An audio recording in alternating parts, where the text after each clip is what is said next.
We're about to hop on this EZ Door machine, and we'll get to see how to make a door in 2 minutes.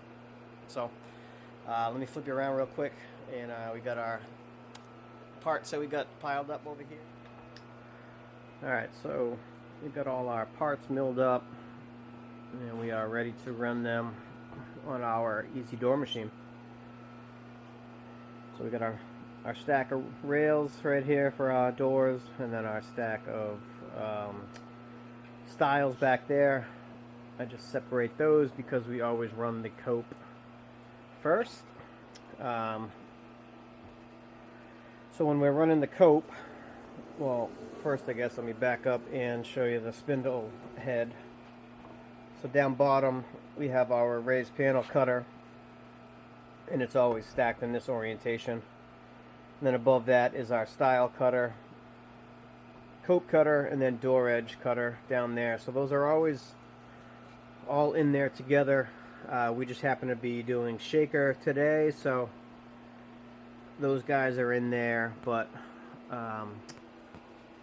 up here on the wall are the other two bodies that will do our any other door styles, door edge styles I should say, other than shaker, like this quarter round that we have here. So that's how that's set up. This whole machine's pneumatic, so when you hit one of these buttons, depending on what you are doing, cope, rail style, panel, door edge, the machine will raise, or the spindle head will raise up or down and stop at that height that it everything was preset and set up when it got here in the shop to my specs and how I like to build things. So so from there, once that's set, this fence right here that I can actually retract the next stack, I believe. No, maybe not yet. But that thing will move in and out to where I have set it as well. For instance, with the cope and rail and style, I actually have it just nick the end about a 32nd. That way it cleans up any saw kerfs or anything going on the edge and gives it a nice clean cut. So that's what that fence is for, and that's how that works. Yeah, and then from there, this main table here just kind of slides in and out, but also obviously this way as how you cut all your parts. So essentially, let me put this down quick. So I know it's hard to see me, but you ain't worried about me. So essentially, this slides around. Safety features, needs to be pulled back. Hit that cope button that I showed you earlier, because that's what we're doing first. Spindle head adjusted, that fence adjusted back there. Now we're ready to go. When I cut my copes on all my pieces, I always grab a scrap piece of that exact thickness, and this little guy right here will clamp it down.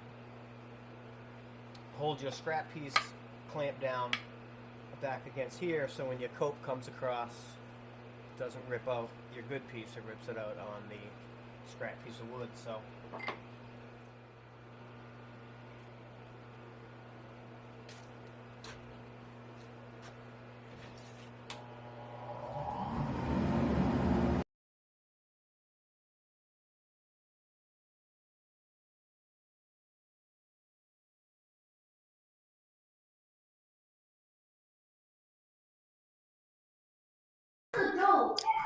So here I'm just showing you how nice that that cut is from the machine, and also that thickness, or reveal rather, is 5/16 is what I have it set at between the panel and the front of the stile. So that's how I like things set up.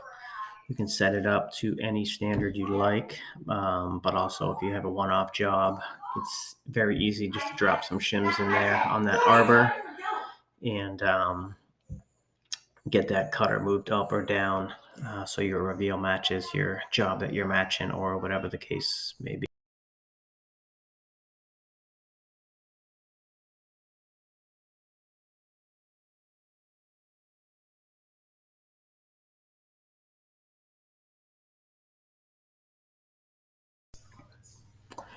So here we are all set with the cope cutter, and I'm getting that backer out of the way. And we are switching over to the rail and stile cutter, and we will take care of all those parts.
Saw for our doors.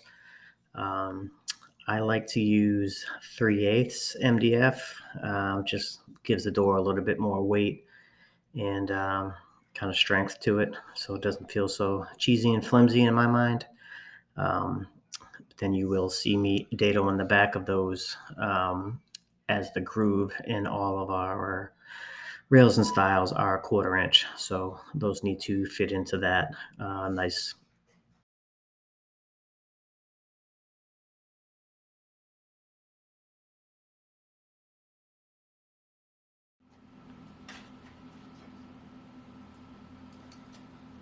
What's up, everybody? So this is where we're at. I guess I can talk to you now with no machines and dust collection running, but we are over here gluing up doors. Hold on, let me lose these. Getting distracted. So the space balls that we have in there are for expansion and contraction of the panel, but also stops it from rattling as well when it's in there, being that MDF doesn't expand and contract pretty much at all, if anything, but that's why it's usually pretty good for paint grade. So that's where we're at with this. I like to glue these, as you can see, by hand. And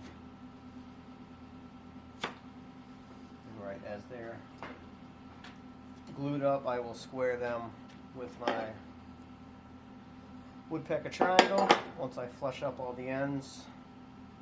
And I just usually let it sit there for a little a little bit until it tacks up enough where when I take it out, it won't open back up on me. Once in a while, if I'm in a rush, if you will, I guess, I will do these upside down so the backs are up, and I'll shoot a couple 5/8 finish nails in there that go right through the back here and into the tenon of the door, onto the rail rather, and just holds that while the glue dries. But there's no rush here, so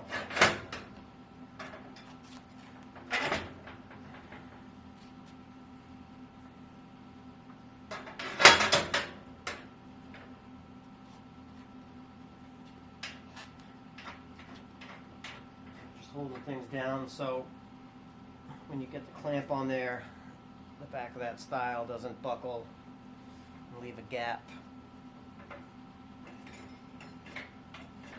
in the back of the door there. So, because one, it won't be flat, and two, I don't want a gap in the door. So I'm just using this block to tap the rail here, flush with the top of the stile. Stays locked in there pretty nice once you have just a little bit of tension left on the clamps here.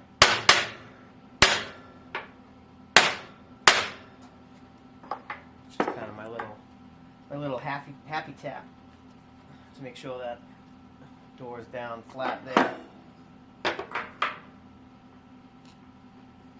And I'll check it quick with the square in all four corners, making sure to see if it's open in the corner or if I'm rattling with the square. This just looks pretty good, so since that's all set, put some good pressure on there, wipe my glue off, repeat the process. This particular job, we got 12 doors for a contractor who has a little built-in bookcase, or mudroom cabinet rather, at their addition project. So we're going to bang these out for them, get them on the bed sander later like I'll show you, and then ship them out the door. They're painting on site, so that's about it for this one. We'll get these finished gluing up and get over to the bed sander later.